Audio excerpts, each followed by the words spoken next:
and welcome to Marketing Edge on TV, Nigerians' leading initiative in the business of brand management and the management of brand business. It is a 30 minutes wholesome package that comprises brand news, branding focus, and industry conversation, all in a mix encompassing thorough and in-depth or aimed at promoting the brand idea. Amogale Abikele Mafuru. Marketing Edge on TV, promoting the brand idea.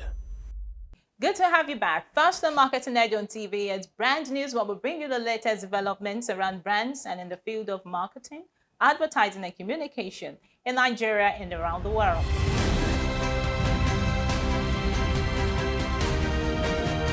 Now on brand news. As the economic headwinds continue to weigh in on every sector, coupled with the inaccessibility to either the ordinary notes or the newly printed banknotes, consumers who are in a state of despair and anguish all over the country have drastically reduced consumption due to dwindling purchasing power.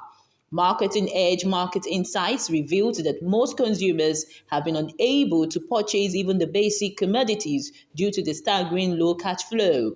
A visit to some supermarkets in town revealed low patronage even as most buyers struggle to make payments via their ATM cards. Some of them who decried the harsh economic realities exacerbated by the latest central bank's monetary policy or new Naira redesign complained that bank transfers have not been successful with many failed transactions. Speaking exclusively to Marketing Edge, Osamede Ubawe, president of the Advertisers Association of Nigeria, ADVAN, while affirming that the business environment is now very challenging for brands, advised brand managers to be more proactive and innovative to be able to navigate the gloomy economic season. Latest industry report has revealed that influencer marketing is projected to increase by 23.4% in 2023 year-on-year, even as it is expected to sustain its growth into 2024 with an increased rate of 15.9%, bringing the total projected revenue for influencer marketing spend this year to $6.16 billion. According to the B2B House, a research platform, influencer marketing grossed $4.99 billion in 2022, representing 27.80% increase from the previous year, and will rake in $7.14 billion in 2024. Commenting on this, Managing Director, Starcom Media Perspectives, Mr. Jude Ordia, affirmed that the use of influencer marketing for brand awareness and positioning will rise this year. You must keep winning businesses in the new areas. You can't stay on the old or the established areas, because those ones, it looks as if that the pie is getting smaller and smaller.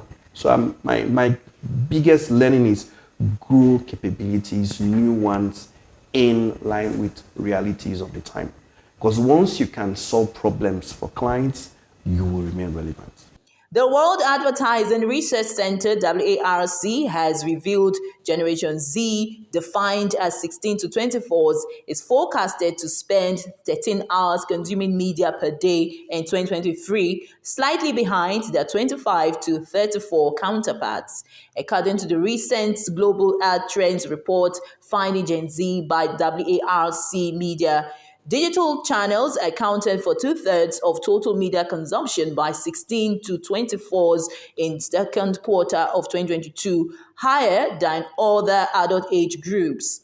The report also unveiled that social media, aside music streaming, dominates the remainder of Gen Z's media usage and is forecast to reach 2 hours per day in 2023, the highest of all age cohorts.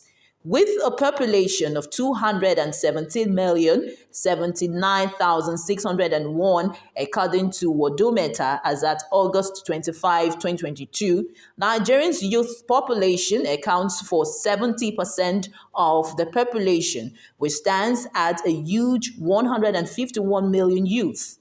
About 70% of the population are under 30 and 42% are under the age of 15. Plural Media and Technologies Limited, a leading out-of-home company, has appointed Ruwan Ajiferuke as executive director. As an executive director in Plural Media, Rewan will be responsible for leading the strategic business unit of the company and managing the day-to-day operations. He will also continue to build and nurture strong relationships with clients, partners, and other stakeholders. Prior to this appointment, he was the general manager of the company, a position he held for over a decade. Mr. Juferuke is an experienced sales marketing manager with a demonstrated history of working in the marketing and advertising industry. He is skilled in marketing management, advertising, integrated marketing, marketing strategy, and outdoor advertising. As the marketing and advertising ecosystem continues to witness more technological solutions, media planning and buying expert Rotimi Bankole, who is also the CEO SBI Media Group, says he expects to see more groundbreaking innovations this year that will disrupt the entire ecosystem. According to him, with the latest innovation called ChatGPT, a generative pre-trained transformer, artificial intelligence is now a reality that industry players cannot afford to ignore. He said, "We believe ChatGPT will be the most important innovation for 2023 and beyond. GBT models are trained on large data sets of human-generated text and use self-attention mechanism to analyze and understand the patterns and relationships within the text. This enables the model to generate coherent and human-like text when given a prompt or context." He added that for the marketing and advertising industry, ChatGPT is a game changer for brand engagement, consumer relationship management, product development, and even real-time advertising. But that was brand news. Next is Branding Focus after this break. Esther, you're late again. Esther.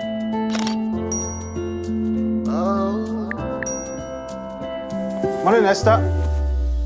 So I love you too. I love you. Got everything? Airtel, the smartphone network. Marketing Edge on TV, promoting the bright idea.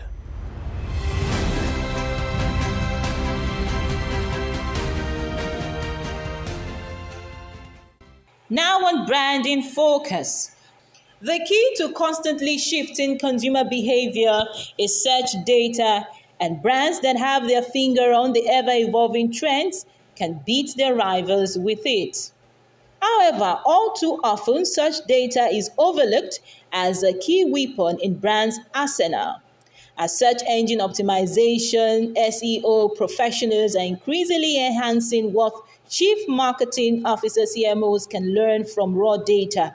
They are also identifying behavioral indicators, not just trading on the surface meaning of user search terms. Through search, brands have access to a wealth of unbiased, unfiltered data about their audience. Not only can it tell CMOs what consumers are in today, it can also predict the trends of tomorrow. To make sense of the consumer's journey, brands need lots of behavioral data, and marketers must start making such data part of that. Since the advent of digital, consumers have increasingly shopped in a non-linear fashion. In fact, their journey to purchase has not been a straight line. They might enter via one channel, drop out for a week at a time, only to return and buy via a completely different channel. Through identifying patterns in search history, customer terms and intentions can be mapped alongside consumer trends to gain insights into the behaviors that drive prospects to purchase. Research has shown this to be true across a whole range of sectors and sales opportunities. What's more, Google has continued on to this new era of search data value and is turning its focus to behavioral insights. The fundamental question is, how reliable is this data, and what's the best way of getting the best from it? With huge volumes of data on offer, it can be hard to ensure it is being utilized effectively. There are swaths of touch points and customer interactions to take into account, and the data must be managed properly to achieve the best insights. Understandably, marketers can fall into the habit of starting with the data and looking for the insight. It's imperative, however, to define what the CMO wants to know first and then go looking for it within the data. And such data will help to provide unfiltered insight into what consumers really want. Well, that was Branding Focus. Next is Industry Conversation, where we have interactions with distinguished personalities in the business of brand management. Well, today we have with us the founder and managing partner at Open Squares Africa, Mr. Feyi Olubodu, after this break. Marketing Edge on TV, promoting the brand idea.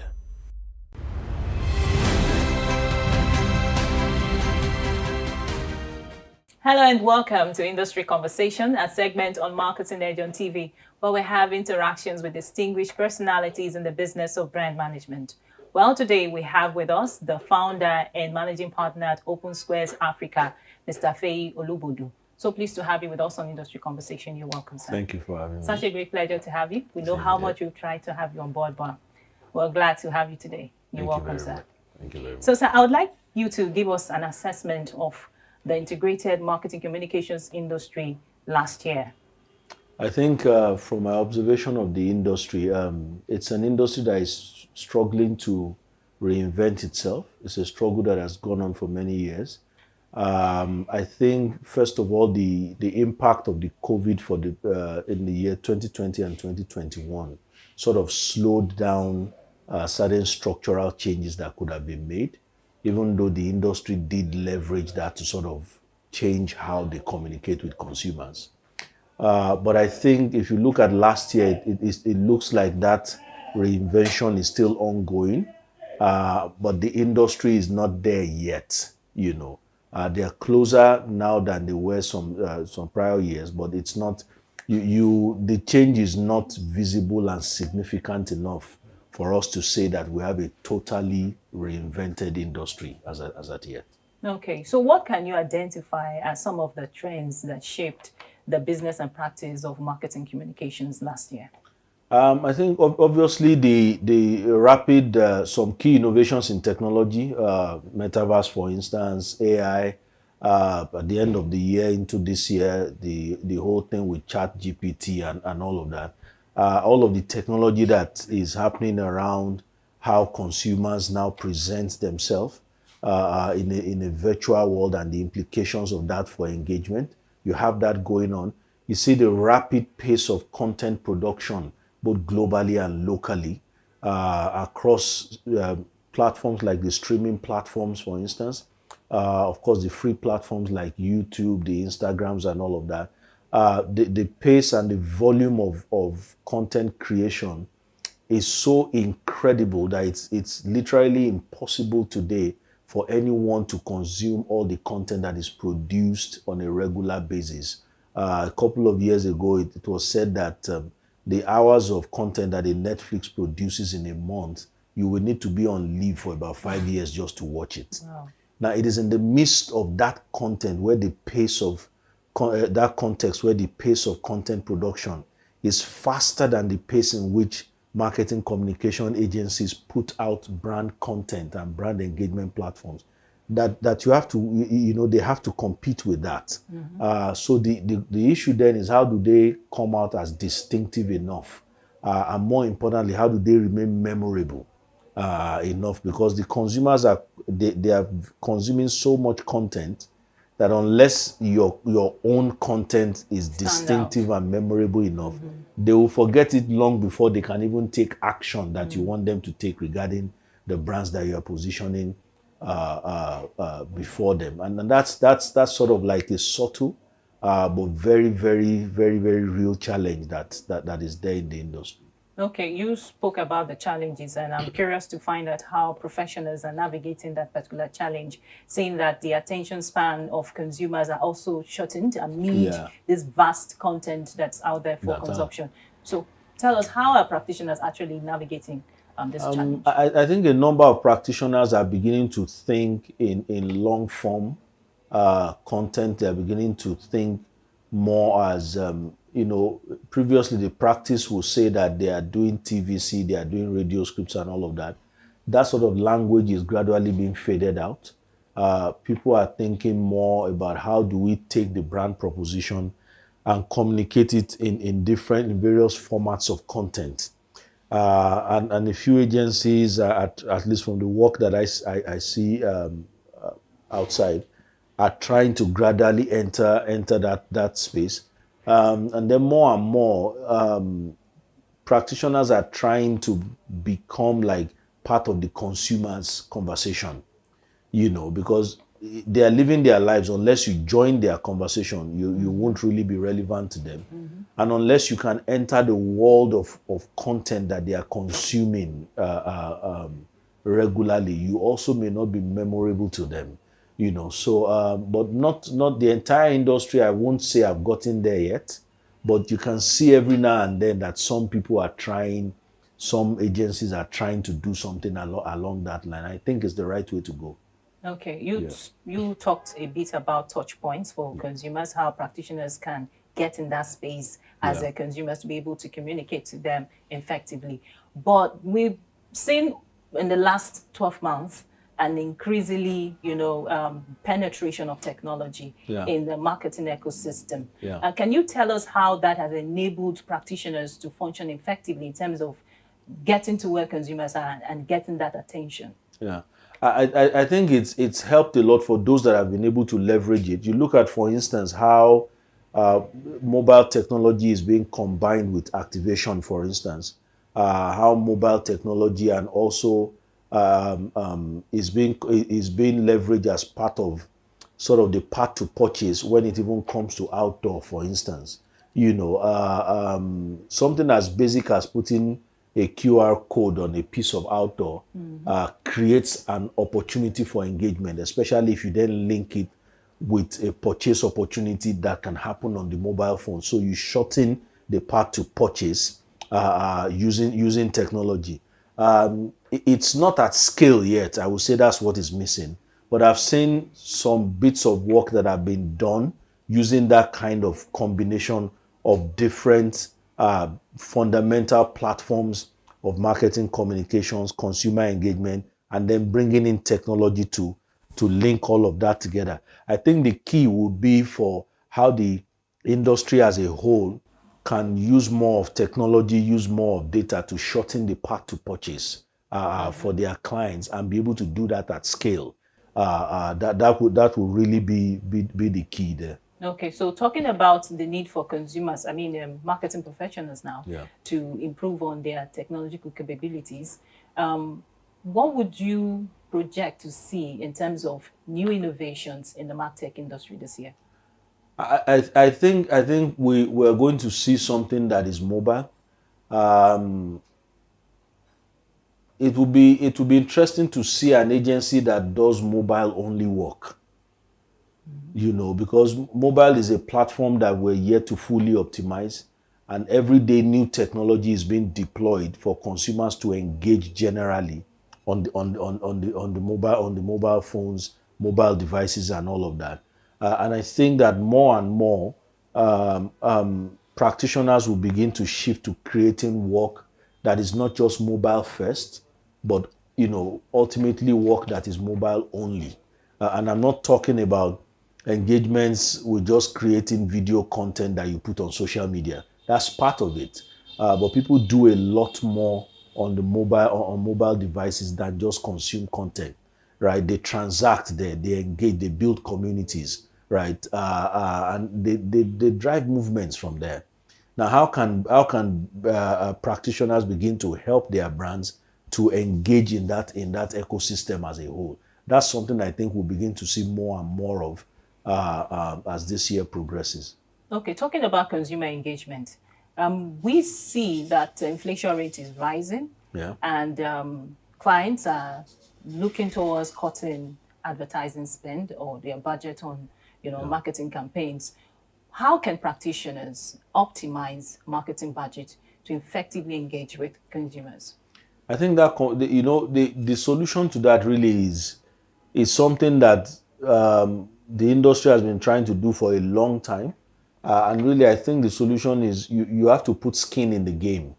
Practitioners should be able to go to clients and say, we don't think you should cut your marketing spend for so reasons, because actually you may need to spend more in your marketing to stimulate more growth. But we are willing to put skin in the game, which means practitioners need to begin to introduce performance metrics into the equation and say, okay, what we're going to do for you will deliver on so fronts, and we're willing to tie a portion of our income or our earning to being able to work with you to deliver this. If we don't bring the performance conversation into that whole discussion, then it will be difficult to say to clients, don't cut your budgets, because you have to tell them, why should I not cut it? They're also trying to protect their bottom line, isn't it? Yeah. Unless you can show them that what you're going to do for them will actually stimulate growth for them, and you're willing to put some skin in the game. I think that's when that conversation can advance. And more so, consumer insight is very important in achieving that. Yes. And that brings us to the issue of data availability. Yeah. Now, do you think we have enough data to achieve this? I think we have. I won't say we have data, but let me qualify that. Unlike other developed markets where there's existing secondary data that you could purchase readily, we don't have that kind of secondary syndicated data here on a large scale. But a lot of clients have budgets for data, for gathering data and so on. They spend quite a lot of their marketing budget on that. Where the gap is practitioners, IMC practitioners being comfortable with data. Traditionally, the agency world leans more towards creativity. And sometimes there's a paradigm that creativity is the opposite of data. Actually, data should stimulate creativity, right?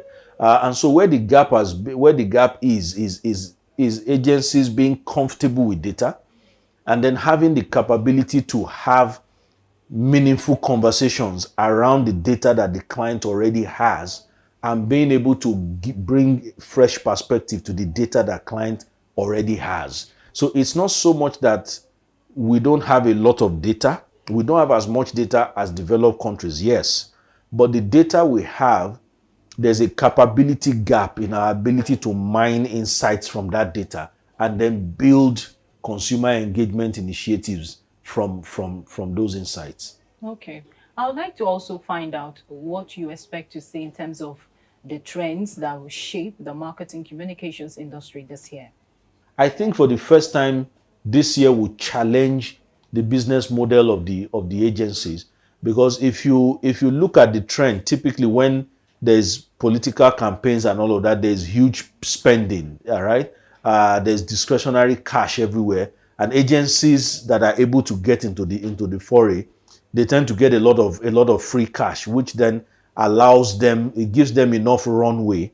And what has tend to happen over the years is that when the agencies have a lot of cash from political campaigns, they take their eye off innovation.